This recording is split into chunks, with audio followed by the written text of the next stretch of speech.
வந்துட்டானே.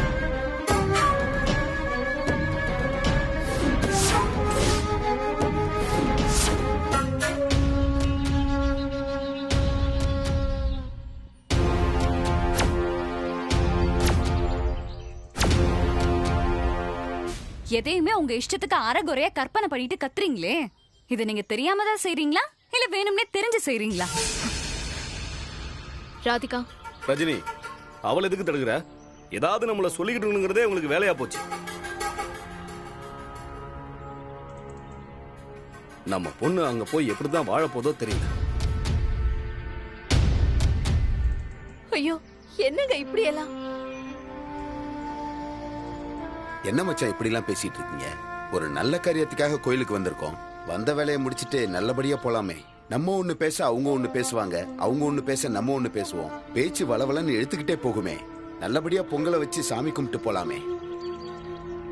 ராதிகா, ஏண்டி இப்படி சொல்ற?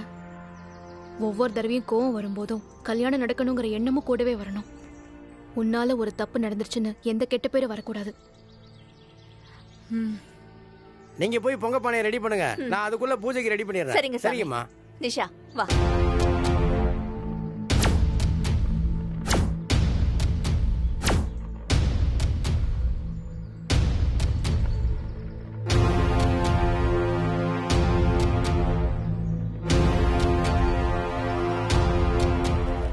இவன் எப்படி வந்திருப்பான்? ஒண்ணுமே புரியலையே. யார்கிட்ட போய் கேக்குறது?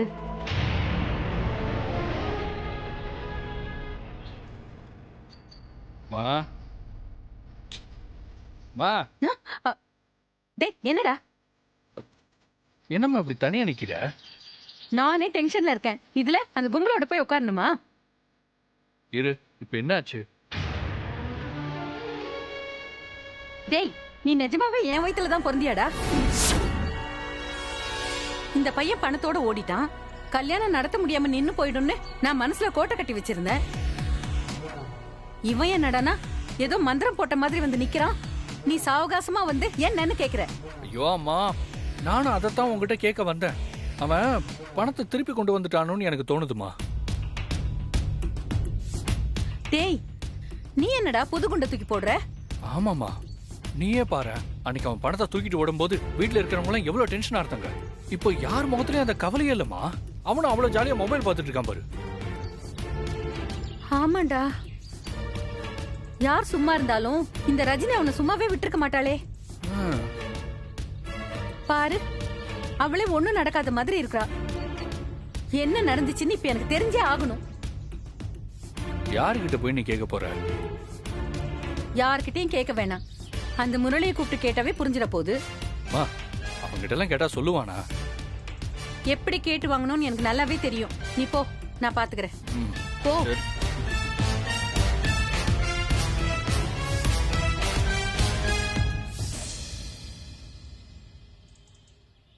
முரளி, இவங்க எதுக்காக முரளியை கூப்பிடுறாங்க? நல்ல வேளை முரளி வந்து. ஆமா ஆமா. டேய் முரளி, இங்க வா.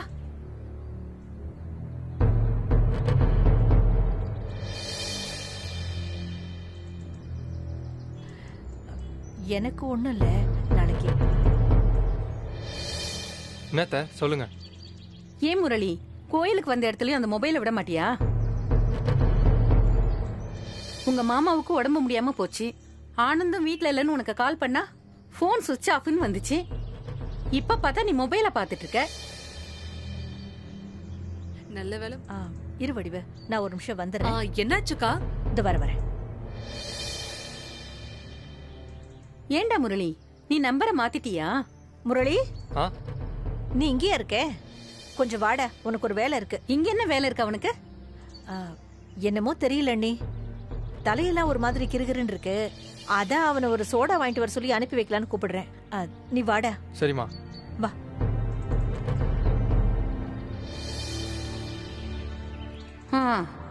ஏன் புழுகு வண்டியில வருது, என் அப்பன் புழுகு ஏரோப்ளேன்ல வருதுன்னாங்களாம். இந்த செல்வி கிட்டயே உங்க நாடகத்தை காமிச்சிட்டு போறீங்களா? கவனிச்சுக்கிறேன். வாடா. அங்க நின்னு பேசிக்கிட்டு. டேய், அவங்க கிட்ட என்னடா போய் சொல்லிக்கிட்டு இருக்க? என்ன கேட்டாங்க? உனக்கு கால் பண்ண லைன் கிடைக்கல, நம்பர் ஏதாவது மாத்திட்டியான்னு கேட்டாங்க.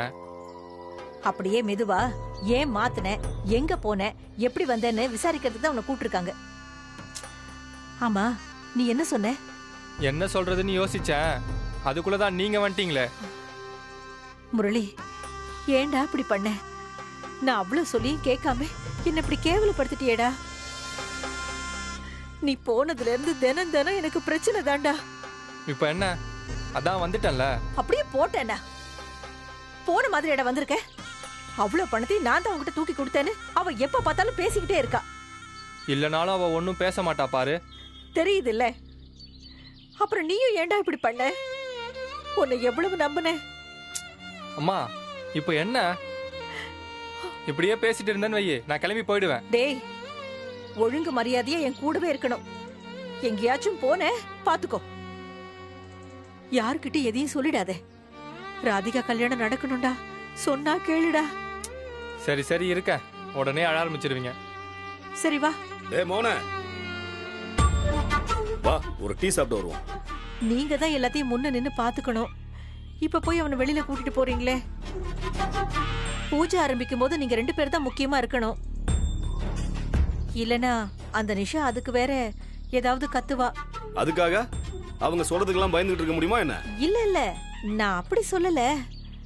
நம்மளால எந்த பிரச்சனையும் வர வேண்டான்னு சொல்றேன். நீ வா முரளி.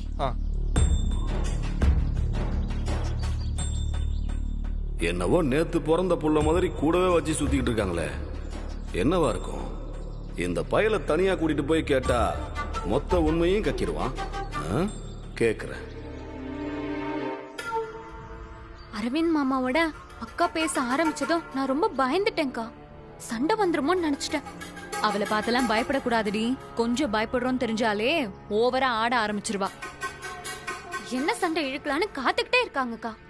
நம்ம எப்போ வருவோன்னு காத்துட்டே இருந்திருப்பா போல இருக்கு. அதான் நான் நல்லா திருப்பி கொடுத்தேன்ல. அதான் சண்டை பெருசாயிடுமோன்னு ரொம்ப பயமாயிருச்சு. இந்த கல்யாணத்தை நடத்திடணும்னு ரஜினி அக்கா எவ்வளவு கஷ்டப்படுறா. அந்த ஒரு காரணத்துக்காக தான் நான் நிஷா கிட்ட பொறுமையா பேசிட்டு இருக்கேன். ஆமாக்கா, நீயும் கொஞ்சம் பொறுமையாவே இரு. மாமாவும் கோவப்பட்டுற கூடாதுல்ல. அவருக்கே அவங்க அக்கா பண்றது பிடிக்காதுடி. அதனாலதான் நான் பேசும்போது அவர் அமைதியா இருக்காரு. ஆனா அவர்கிட்டயும் கொஞ்சம் பேசணும். நான் போய் அவர் எங்க இருக்காருன்னு பாத்துட்டு வரேன். நீ போ.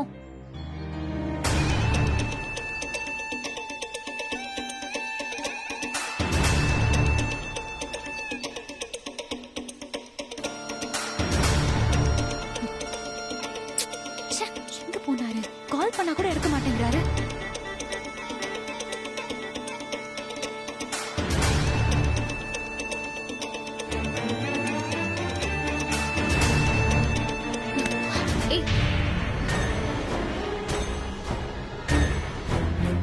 என்ன ராதிகா, எங்க இவ்வளவு டென்ஷனா போயிட்டு இருக்க? அது வந்துக்கா.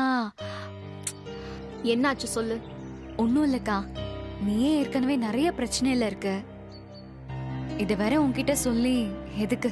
இது ஏன் பிரச்சனை, நானே பாத்துக்கிறேன். ஏய், என்னடி இப்படிலாம் பிரிச்சு பேசுற?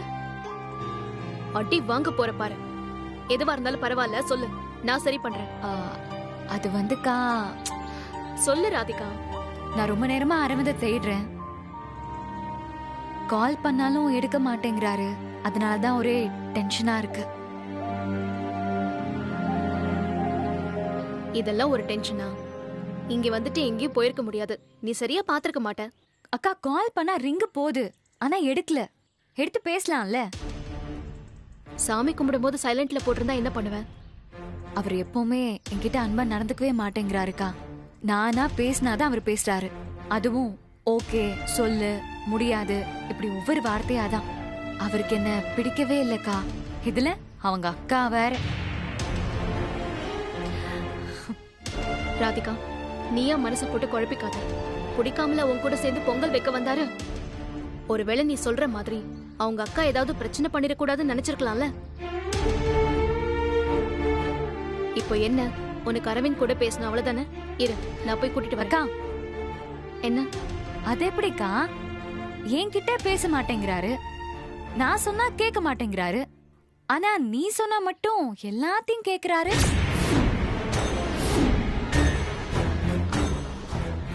அது வந்து அவர் மட்டும் இல்ல ராதிகா, அவர் அம்மா, அவர் அக்கா கூட தான் நான் சொல்றதெல்லாம் கேக்குறாங்க. ஆமாவா இல்லையா சொல்லு?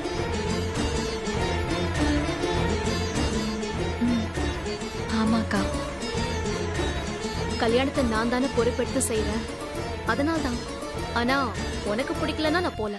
இல்ல இல்லக்கா, நீ போய் பேசுக்கா. நான் ரொம்ப ஃபீல் பண்ணேன்னு போய் சொல்லுக்கா, அப்பவாது அவர் புரிஞ்சுக்கிட்டோம். ம்.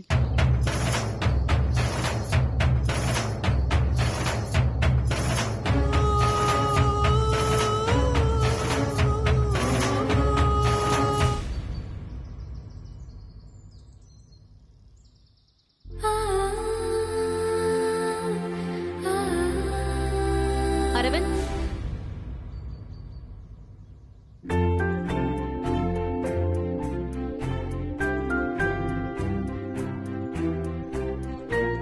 இங்க என்ன பண்ணிட்டு இருக்க?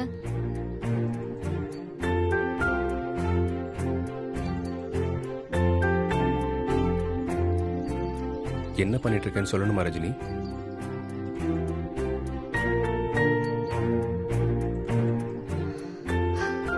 அங்க ராதிகா உன்னை தேடிட்டு இருக்கா அரவிந்த். தெரிஞ்சே தொலைச்சிட்டல்ல, இனிமேல் என்ன தேடவே மாட்டல ரஜினி. உன் அளவுக்கு என்னால அழுத்தமா இருக்க முடியல. வந்ததுல இருந்து நானும் பாக்குறேன், இந்த இடத்துக்கும் உனக்கும் சம்பந்தமே இல்லாத மாதிரி எப்படி உன்னால இருக்க முடியுது? நான் அழுத்தமா இல்ல, அமைதியா இருக்கேன். ஏன்னா இது இனிமே உனக்கும் ராதிகாவுக்கும் சம்பந்தப்பட்ட இடம்னு நான் அக்செப்ட் பண்ணிக்கிட்டேன்.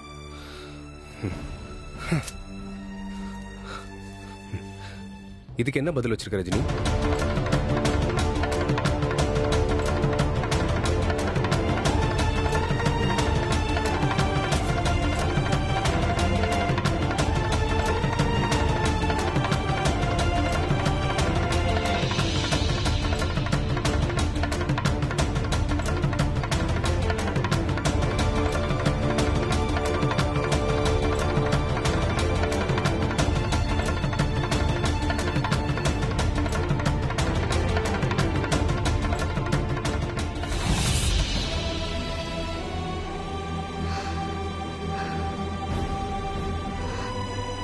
இப்ப இதுக்கு எந்த அர்த்தமும் எந்த பதிலும் தேவையில்லை அரவிந்த்.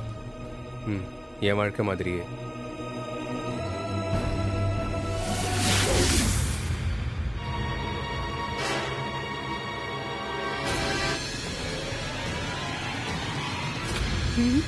ஒண்ணுமே புரியலையே.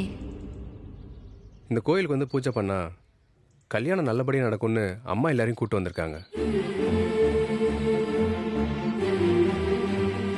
பாவம். இதை பத்தி நீ என்ன நினைக்கிற ரஜினி? நீ நம்புறியா? உனக்கு தான் ஏற்கனவே அனுபவம் இருக்குல்ல. அரவிந்த், எந்த விதி நம்மள மரத்துல சீட்டு கட்ட வச்சதோ அதே விதி நம்ம கையாலேயே இதை அத்து எறிய வச்சிருச்சு. நடக்கணும்னு நாம் ஆசைப்பட்டோம், ஆனா நடக்காதுன்னு நம்மள மறுபடியும் வர வச்சு அந்த கடவுளே சொல்லியாச்சு. அதுக்கான ஆதாரம் தான் இது. ராதிகா அங்க உனக்காக காத்துட்டு இருக்கா. நீ சந்தோஷமா பேச மாட்டியா, சிரிக்க மாட்டியான்னு ஒவ்வொரு நிமிஷமும் ஏங்கிட்டு இருக்கா. தயவு செஞ்சு கொஞ்சம் புரிஞ்சுக்கோ. இன்னும் பழசையே நினைச்சுக்கிட்டு உன் வாழ்க்கையை நீயே சிக்கலாக்காத. உன் வாழ்க்கை ராதிகாவோட தான் எழுதியிருக்கு. அதை இந்த எழுத்தால மாத்திர முடியாது.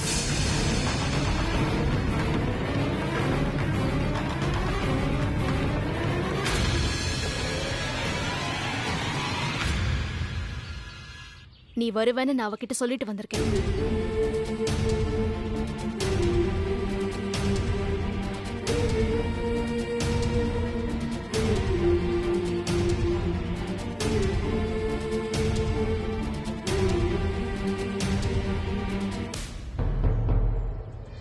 அந்த பேப்பரை காட்டி காட்டி பேசிட்டு போறா. அதுல அப்படி என்னதான் இருக்கும்? இந்த பையில அவ பின்னாடியே மந்திரிச்சு விட்ட கோழி மாதிரி போறான். கண்டுபிடிக்கிறேன்.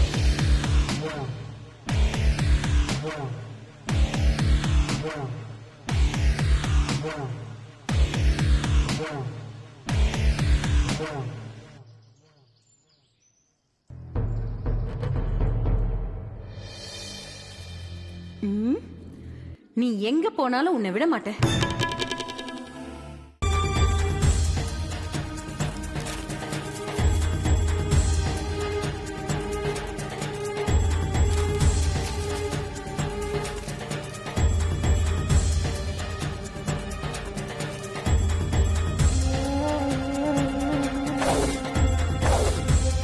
இது யாரு?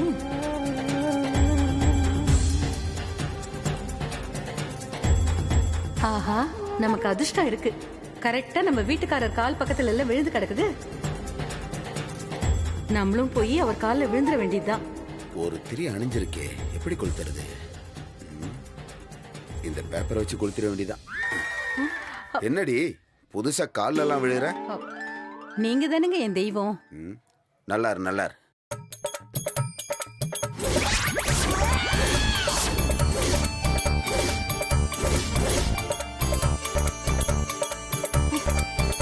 ஏங்க என்னங்க பண்றீங்க? ஏய், என்னடி கேள்வி கேக்குற? பார்த்தா தெரியல விளக்கேத்திட்டு இருக்கன்னு. நம்ம வீட்டு விளக்க அணைச்சிட்டீங்களே. என்னாச்சு உனக்கு? திடீர்னு வந்து கால்ல விழுற, என்ன செய்யறன்றத பாத்துக்கிட்டே என்ன செய்யறன்னு கேள்வி கேக்குற? அது பைத்தியம் புடிச்சு போச்சு. போங்க அந்த பக்கம். என்னது? அது ஒண்ணு இல்லங்க. நீங்க ரொம்ப நேரமா இங்கே நின்னுட்டு இருந்தீங்களா? கொஞ்ச நேரம் அந்த பக்கம் போய் உட்காருங்க. போங்க. என்னமோ ஆயிடுச்சு உனக்கு.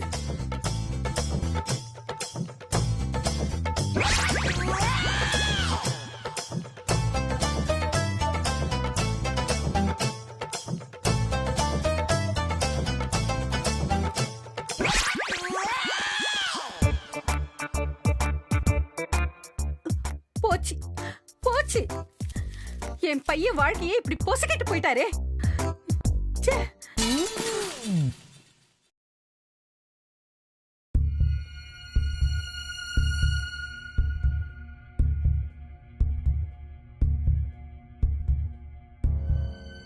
அக்கா அரவிந்த பார்த்தாளா, பேசினாளா? அரவிந்த் வருவாரா? ஒன்னும் தெரியலையே. ஏன் இவ்வளவு நேரம் ஆகுது?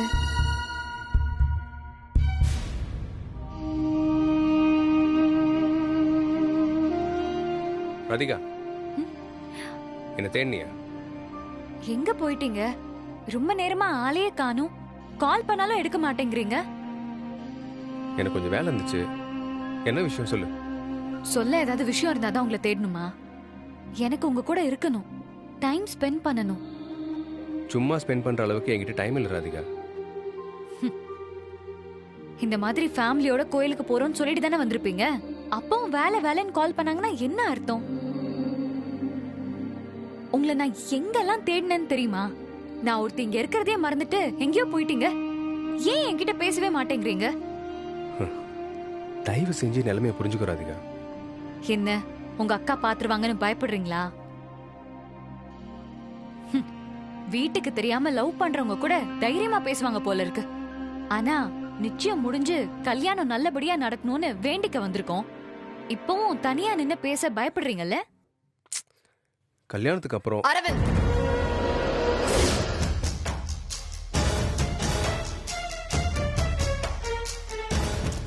என்ன பண்ணிட்டு இருக்கீங்க ரெண்டு பேரும்?